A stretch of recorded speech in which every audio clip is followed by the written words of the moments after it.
Tips for making a good mix. You can start completely from scratch if you hold down the recall button right here, recall, followed by mute.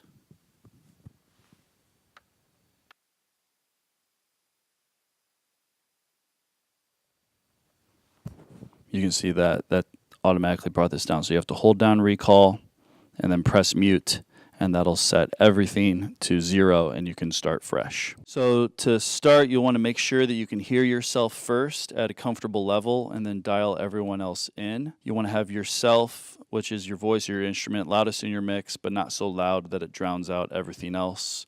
You'll want to go through each channel individually and make sure that you can hear it. Notify your sound tech if you can't. You can mute or turn down unused channels to reduce noise like hum or hiss, and you can feel free to edit your mix during the entire watch to fine-tune. So in starting off, you'll want to select and kind of just bring it up about halfway. If you know your team has 3 vocalists, you can kind of just start from the beginning, bring them up right there, and then you can edit them during your watch. And what's great is that you can make edits throughout the entire watch based on things that you hear in your ears. If you're doing a song and the first vocalist is leading it, you can turn them up a little bit in your mix just for that song so you can hear them better, and then bring them back down. And it just gives you a lot of power to be able to hear things as you want to hear them. So prominent channel volumes for everyone. You'll definitely want to have the worship leader's vocal and their instrument up. You'll definitely want the prayer leader vocal and the talkback up. So don't forget about the talkback. It's all the way here at the end. You'll want to select that one and turn that up, because if the worship leader is using the talkback and you don't have it up there, you're not going to be able to hear what they're saying. And then you'll want the snare and the drum mix. If you have a drummer, you want to have those up as well. Then priorities. If you're a singer, you'll want to have other singers as a priority so you can actually hear them and sing melodies and harmonies along with them. Secondary, you can have instruments. So if you're a singer, you want to hear the singers over the instruments, but you still want to hear the instruments. That just takes some getting used to. If you're a musician, you'll want to have other musicians as a priority. So if you're playing electric guitar, you want to be able to hear the bass and the acoustic and the worship leader over the singers so you can follow along. That's not completely drowning out either one, but just having a priority. And using the pan selection makes that a lot easier, so you can separate maybe some of the singers from some of the musicians, and you'll be able to hear things better. If you are a worship leader, you want to try your best to hear everyone, because you are responsible for everything. You must learn to edit your mix on the fly sometimes, because you'll be transitioning on and you'll be playing, and you'll have to learn to kind of find places in songs where you can ring out a chord and edit your mix, or you can have another instrumentalist take over so you can edit your mix. So you can press on the talkback, ask the keys person to take over while you can adjust some things. You can feel free to do that. Using panning is to your advantage, and saving settings actually becomes quite valuable, because if you save your settings, you can just pull them up from last time, and then you can go without having to change many things around. Panning helps to create space in your mix. If everything is centered, then it can tend to bleed together and overlap too much. I like to pan things based on their position in relation to myself in the room. So for instance, if the singers are to my left, then I like to pan them to my left. It just kind of helps to give a visual. Some people like to have different singers panned to different areas to help distinguish. So to distinguish like vocal 1, the chorus leader, from the other vocalist, so they know who is antiphonalizing when, who is starting a chorus. Sometimes that can be helpful.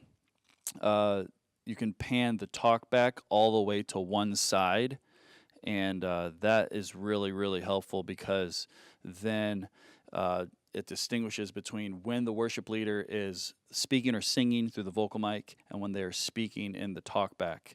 And so if you pan it all the way, to the right like this, and then they step on the talkback, you'll hear the voice from the right side of your ears, and you'll know that they are specifically addressing the team. I like to have the click or the metronome right in the center, and I like to have it loud enough that you can notice it over the other instruments and just so that it's there.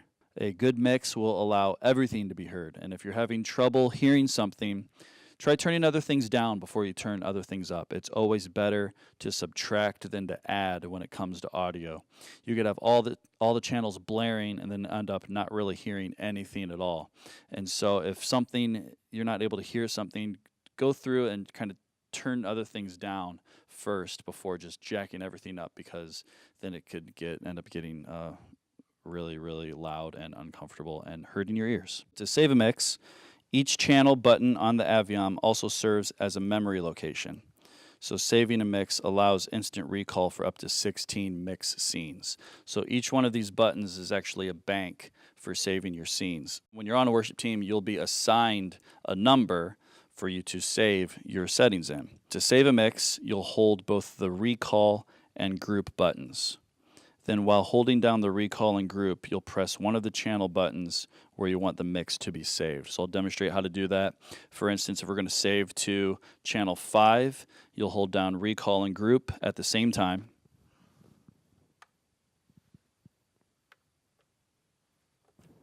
Press 5, and then you saw all those kind of go. That means that the setting was saved. All 16 channel buttons will flash briefly to indicate that the save operation was successful. One small downside of using most in-ear monitoring systems is that any outside noise or ambient sound is lost. The only sound you hear is what is being sent from the mixing board to the Aviom. So audience or crowd sound and stage sound are lost and can create a sterile, strange kind of fishbowl effect.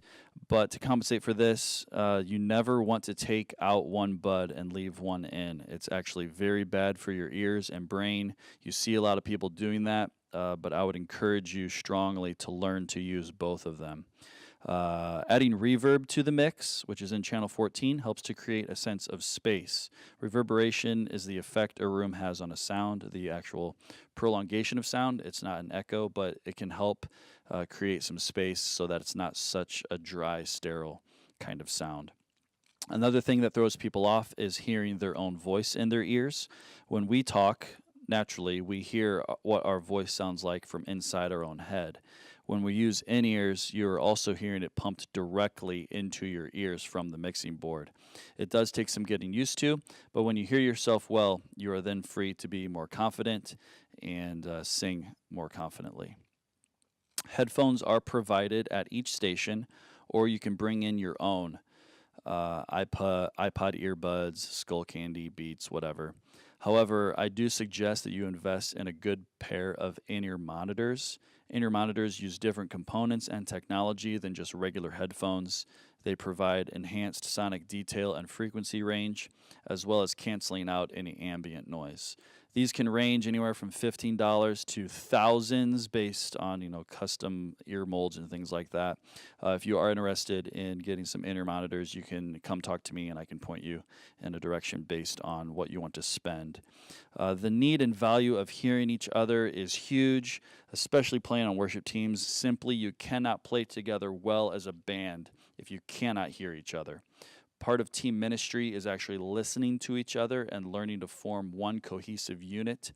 We actually show value to each other on our team by actually listening to them and giving them specific feedback. The Aviom system provides a personally customizable mix. You are in control. So you're able to dial it in based on what you need to hear.